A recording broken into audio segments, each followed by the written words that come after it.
On January 12, 2021, we found out we were getting a new indie game. 3 years later, I got to play Indiana Jones and the Great Circle. Is this the best indie game to date? I've got a lot to talk about. Minor spoilers will be unavoidable while talking about the game, but I promise you there will be no major spoilers here because believe me, you don't want to. Trust me. As I previously mentioned, on October 18th, Bethesda brought me out to LA to attend a private Indiana Jones and the Great Circle event. At this event, I was able to see the actual collector's edition in hand and attend a presentation given by Jens Anderson about the making of the game. And you can find that video in the link in the description below. Now, the moment you've all been waiting for. Game time. I was able to play 2 full sections of the game for 2.5 hours. For those of you who don't know, this game takes place in 1937, which is a year after Raiders and a year before Last Crusade, and it is canon to the movies. The first section I played was at the very beginning of the game, which starts off with a cutscene that we have seen in previous teasers at Marshall College. On a stormy night, with Indy asleep at his desk, Indy is startled awake by a crashing sound. He follows the sounds to see a giant man breaking into the college, clearly after something specific. I don't want to say much else in regards to the story so you can experience it for yourself, but here's where you'll get your first taste of gameplay and learn some of the fight mechanics. This is a museum. Careful.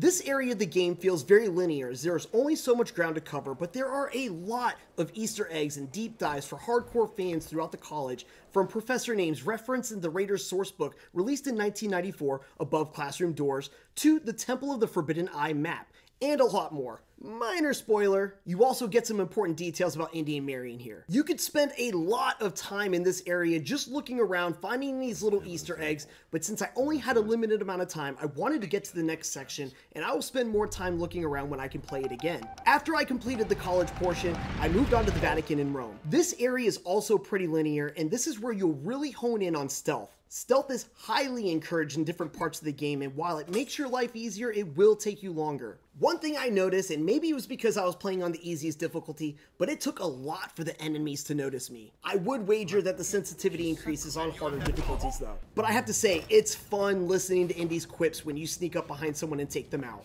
Don't turn around. One feature I learned that I really liked while playing was that you can also hide the enemies after knocking them out to avoid raising suspicion from other guards. Throughout the game, it's very important to pick up anything you can interact with, as this is how you will learn upgrades like this lucky hat one, where you basically get another life if you fall to your fedora in time after being defeated by an enemy. This feature was originally going to be called True Grit, but I like Lucky Hat better. Another example is the knockout one, which helps you restore stamina when an enemy is knocked out. Speaking of stamina, one thing I got a little frustrated with was how quick it runs out even while grappling and climbing, but it's a minor gripe that's remedied by stocking up on different foods you can store in your satchel. There are tons of items laid throughout the maps that you can use at your own disposal. One of my favorites is the umbrella, and that's because, well, just look for yourself.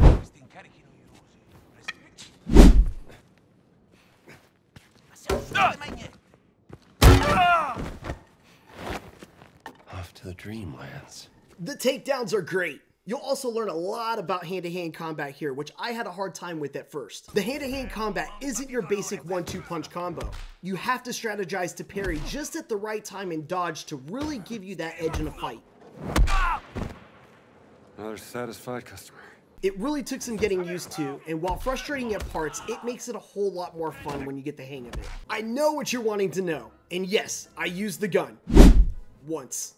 When they say they don't want you to rely on your gun, they mean it. It's almost like being wanted in Grand Theft Auto. But it's always at your disposal if you decide to use it and go guns blazing, which I will try once I can play it more. The first section of the game I played, which I ran through and missed quite a bit, took me 45 minutes, which leaves me with less than 2 hours to play the second portion. The second section we played was Giza, and it is massive, very open, and very interactive. It's a little further into the game, so I don't know what happens in between the college, the Vatican, and here, but by this time you meet up with Gina. Again, to avoid any spoilers, I'm not going to go into much detail about the story in this section, but I will say it is much more fast-paced and action-packed than the previous sections. Feigling! Nimm die Waffe runter! Everything you see in this area is open to be explored in any manner or order you choose, but there are markers that pop up that help guide you, suggesting you where you should go next. There is lots of exploring, and you soon realize just how important the camera is to helping you along your way. Huh. Nazis are digging by the pyramid of Queen Mother Kentikawis I, the great-granddaughter of King Khufu. There are certain things you absolutely need to obtain to progress through this area, like this lighter. And no, even though it resembles it, it's not Marion's. You will also see Indy in a familiar disguise here. With this disguise, it helps Indy blend in so you don't have to be as stealthy. But the enemies can very well still grow suspicious of you. With this being a very large area, it brings me back to my comment about stamina. Trying to clear this large area with stamina running out quickly was a bit frustrating, but we were told there would be some sort of fast travel to help with that. That wasn't available to us, so I won't speak on that now. One thing I really liked about this area as well was that there were quite a few side missions available throughout this area, and it helps dive deeper into the story. And speaking of diving, another cool feature I wasn't expecting was the ability to swim underwater.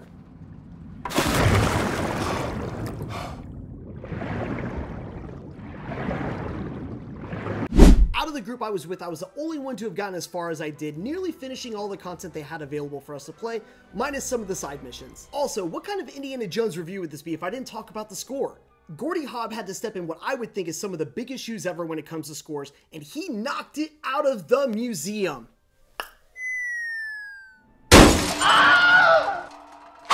It was good. I found myself listening to it intently, and if you were to tell me John Williams scored it, I would believe you. Now we just have to hope they'll release a soundtrack of the game, because I want it.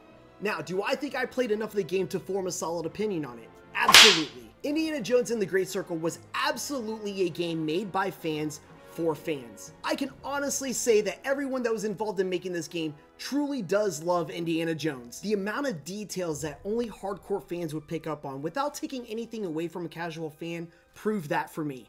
This game truly felt like I was watching another Indiana Jones movie while respecting everything that came before it. And since the game is canon, and I'm not a fan of numerical rating systems, I'm going to rate it within my ranking of the movies. Number 1 for me is Raiders. Number 2 is Last Crusade. The first 2, interchangeable. Number 3, Great Circle. Number 4, Temple of Doom. Number 5, Dial of Destiny. Number 6, Crystal Skull. I know, that's extremely high praise, but this game is a love letter to the movies, especially the original trilogy. While I know first person isn't everyone's favorite, and it is a hot topic within this game, I personally didn't mind it. And with the DLSS 3.5 and full ray tracing, I felt that it made it incredibly smooth and might make others prone to motion sickness able to tolerate it. So, is this the best indie game to date? From what I played, yes. I love The Fate of Atlantis as much as the next person, and it was my favorite game up until this point, but I would be lying if I didn't say I had more fun playing this.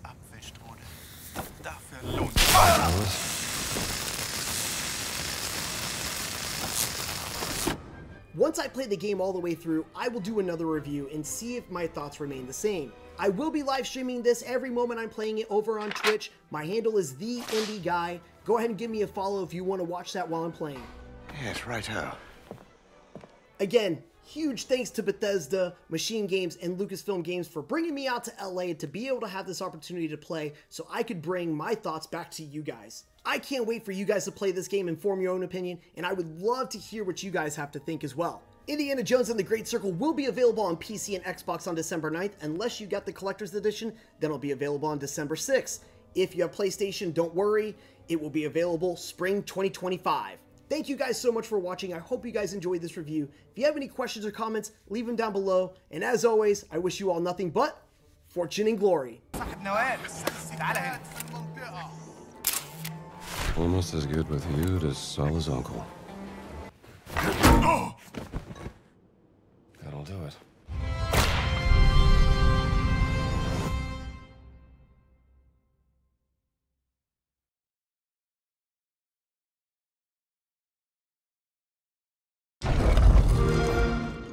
Play it day one with Game Pass.